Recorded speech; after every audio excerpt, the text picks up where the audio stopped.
Just a quick one this week then. I want to go through 360 cameras. We showed a little bit of these in the first episode of Camera 101 and some of the effects that we've done before with them. And if you look online, you'll find there's just loads of really cool stuff that you can do with these cameras.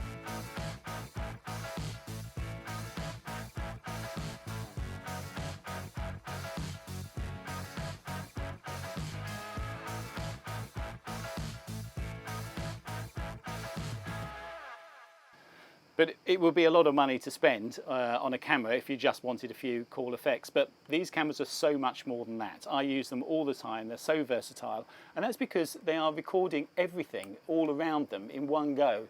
So you can put them somewhere and you can pick later what frame you want. You don't have to worry about pointing and getting the right distance away. It will do everything. So I'll go through the workflow of that, how that actually does work in practice with both of these. They have slightly different workflows, but I'm actually going to focus on this one, the Insta, because the other thing we need to talk about is which one you would buy. And normally I'm a GoPro fan. I mean, I've had GoPros since they first came out. I've got loads of them. The GoPro 9, the latest one that I have here, even this one though, it started to go glitchy. I think they shot themselves in the foot a bit, GoPro. I've got a lot of these where, actually including the Max, where I have to take the battery in and out on a regular basis to reset the thing.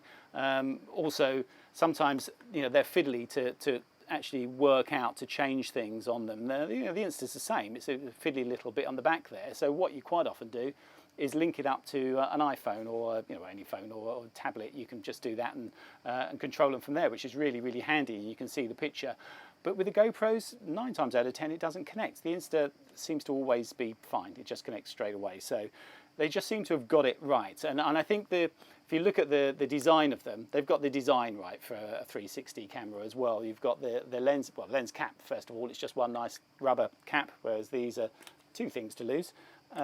The lenses aren't in line, which isn't a big issue, but for some things, helmet mounts and things, it can be. And the Insta360 is just, is slimline, so the lenses are better together, it's closer together, so less of a stitching line, because what it's doing is it's getting one whole picture here and then stitching it to the one that's here, and it does such a good job. You can't really see the stitching line. I mean, when you're recording with these things, you try and have a lens sort of pointing towards you, wouldn't have it side on so that you're in the stitching line, but it doesn't matter if you walk through the stitching line, you're still okay with most of these, but this is a better design. It's a slim, easy camera. It does a good job.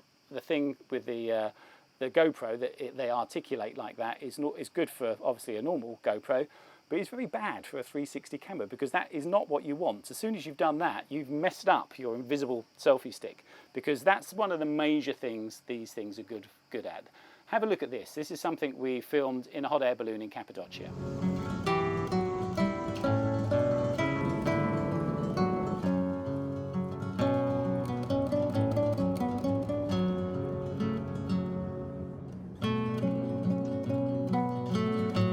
Don't like to be too worried. There's 3 right here. Right, I think we'll go around it. We're just going to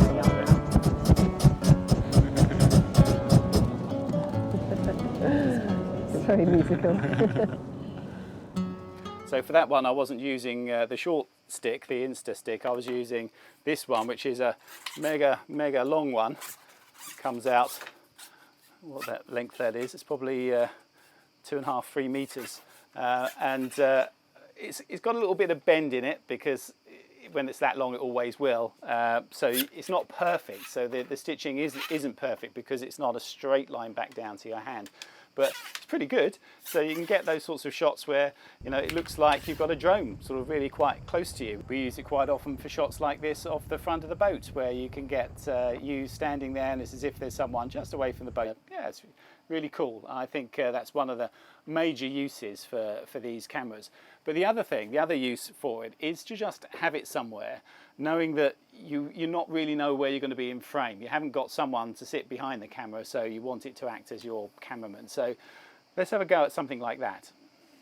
So I'm going to come out on deck and just put this in the middle of the deck here. I've got the stand on the bottom of it.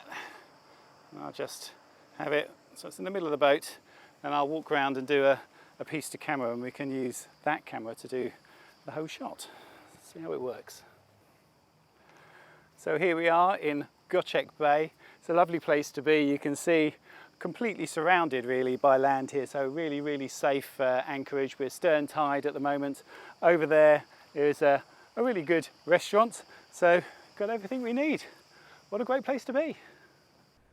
So I'll take you through the workflow that I use for this. I mean, there are some really cool things you can do with the Insta where you can actually just have it hooked up to your phone or your tablet or whatever, but wirelessly we'll just access the file. You can manipulate it, put it straight on Instagram, whatever you want to do.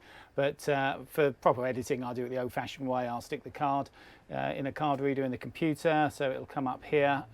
But it's very simple. I'll show you the best way is to open the Insta360 app, which is this one here. It's 3D Studios. It'll say it can see some files. It's not actually importing them there, it's just accessing them. It doesn't drag them all over. That takes ages. I used to do that actually with the GoPro. That was the sort of the workflow with the GoPro Max to put things in. It was quite fiddly. This is a lot easier. So let's pick that file that we just had, which is that one there. And what I can do now is I can just grab the picture and I can move it round. So I can have a look, find the bit as I walked forward. But I'll mark that as a start. I'll drag this over. It's sort of similar to doing things on Movie Maker and that sort of stuff. A lot of edit programs sort of work that way. So drag that over to the start. That's just the bit that I'm going to export. So I'm only exporting the bit that I want. That saves a lot of time and space on files and stuff. So I'll find the shot that I want there. Press the little X here to put a keyframe on. You'll see other things come up. So, you know, within that I can say what's the natural view. So that's giving me the sort of usual 50mm type, what you'd see with your eyes, no distortion type view. And I can change it from there. I can come in and just move it around, up and down. This is going pan side to side. That's showing you angle of view, just changing it. And this one is going to zoom in and out. Obviously if I zoom right out I get that fisheye and I go into what they call the crystal ball effect.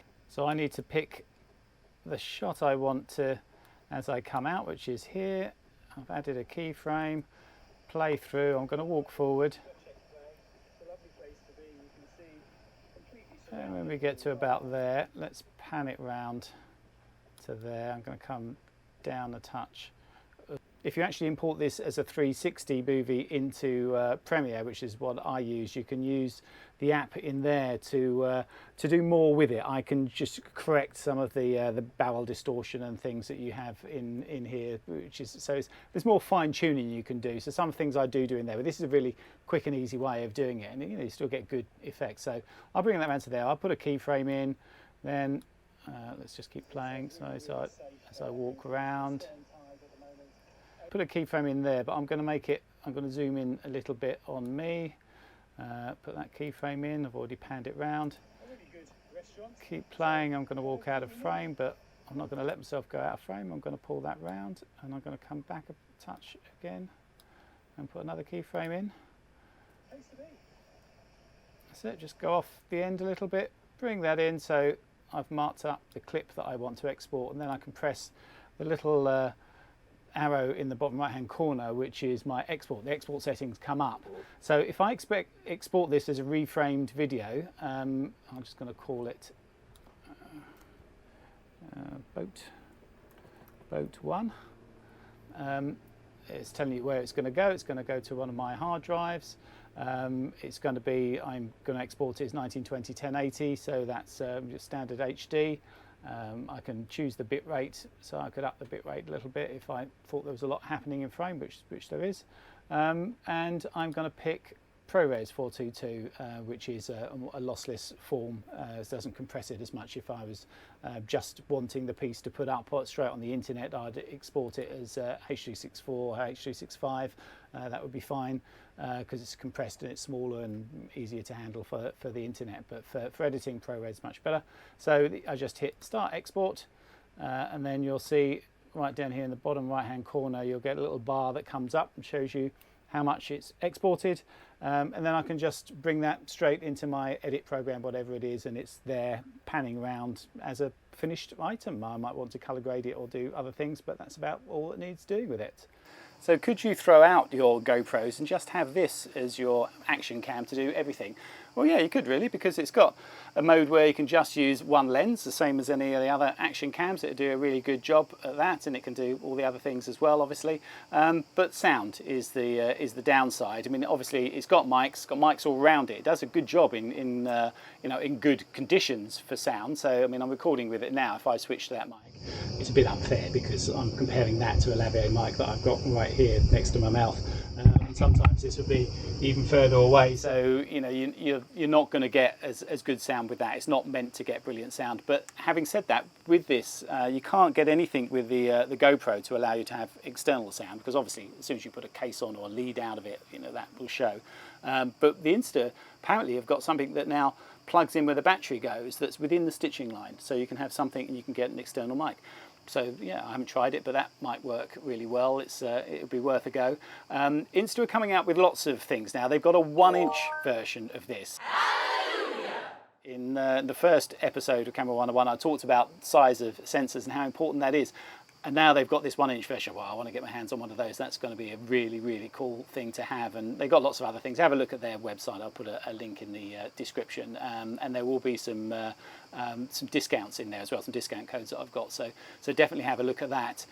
Yeah, I mean, wait till Christmas if you want to. Wait till your birthday, but just get one of these. Treat yourselves.